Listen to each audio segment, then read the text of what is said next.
nobody tells you the truth about getting made. They talk about respect. They talk about power. They don't talk about what you lose the moment it happens.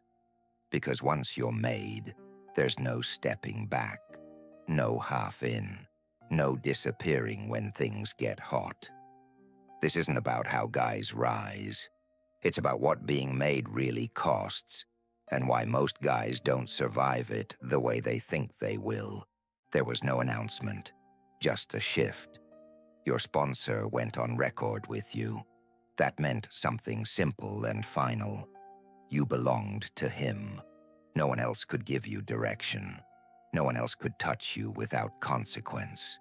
You didn't earn freedom. You earned protection and responsibility. You weren't just around anymore. You were an associate. And from that point on, every move reflected back on him. Did you see the shipment come in? Yeah, right on time. Moretti's already handling the cash. Good, let's keep moving. Once you were in, the rules were simple. You had freedom to earn, however you could make it work. Nobody capped your upside, but every week you owed your captain $3,000, minimum. No excuses. Your casino gets raided. Where's my envelope? Your massage parlor gets shut down. Where's my money? Good weeks were yours. Bad weeks were still yours. That's when you learned. Freedom didn't mean safety. You didn't wake up one morning and decide this was your life. It happened slowly. So slowly you barely noticed when the line moved behind you. By the 40s, the streets were quieter.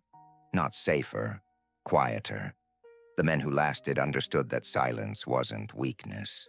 It was awareness. You weren't special, and that helped. You showed up when you were told. You left before you were remembered.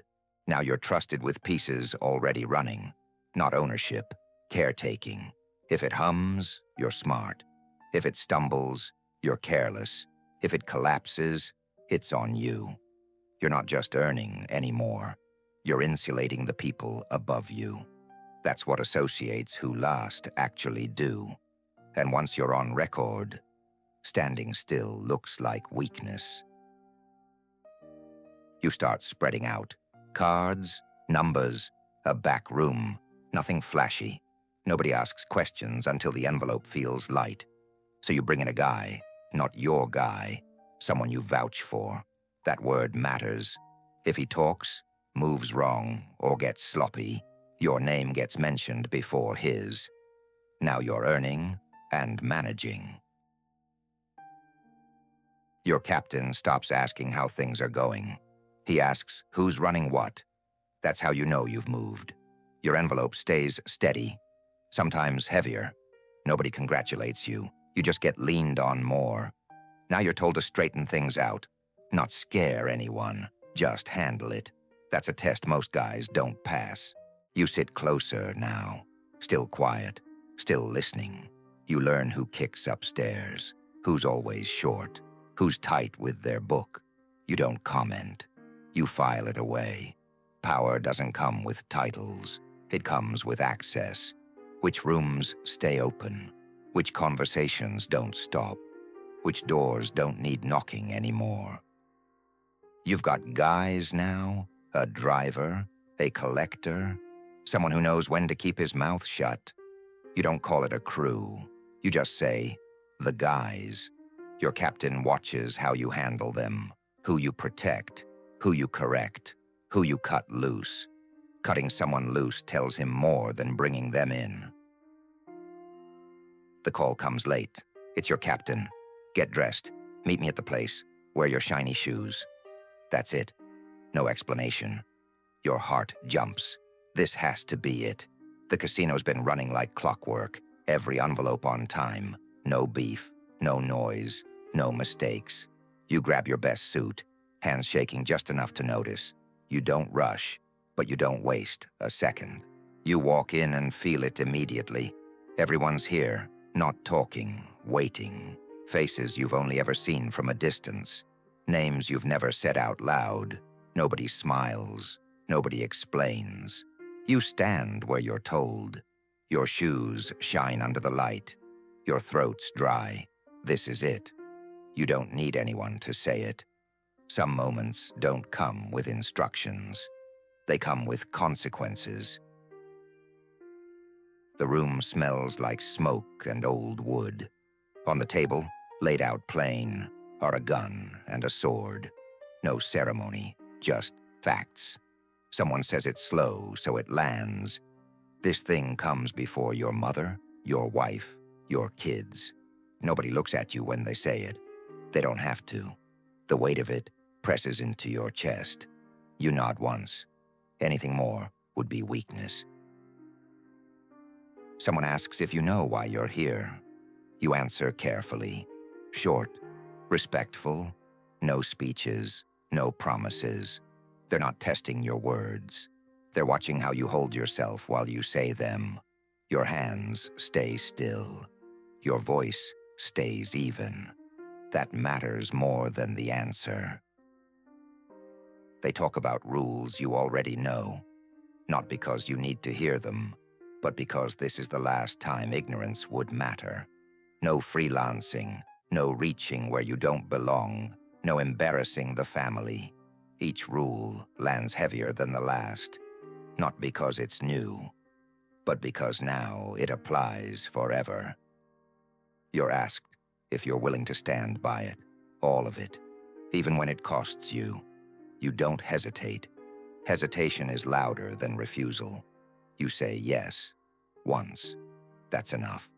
Nobody claps. Nobody reacts. The silence absorbs the answer like it's been waiting for it. They move closer now. The space around you tightens. You feel the weight of eyes you'll never fully escape again. Men who will remember this night long after you stop talking about it. Something symbolic is placed in front of you. Not explained, not dramatized. You understand what it represents without needing it spelled out. Your hand is taken without asking. A blade flashes, sharp, clean. Your fingers pricked. Blood beads up, bright against your skin. That blood isn't pain. It's proof. You watch it drip, knowing this is the last time your body belongs only to you. From now on, even your blood answers to something bigger. Nobody rushes. They want you to feel every second. A holy card is pressed into your palm. St. Anthony's staring back at you. Fire touches the edge. Then more. The heat climbs fast. Your skin burns. The card curls, blackens. You're told to hold it, not to flinch. Let it burn, they say.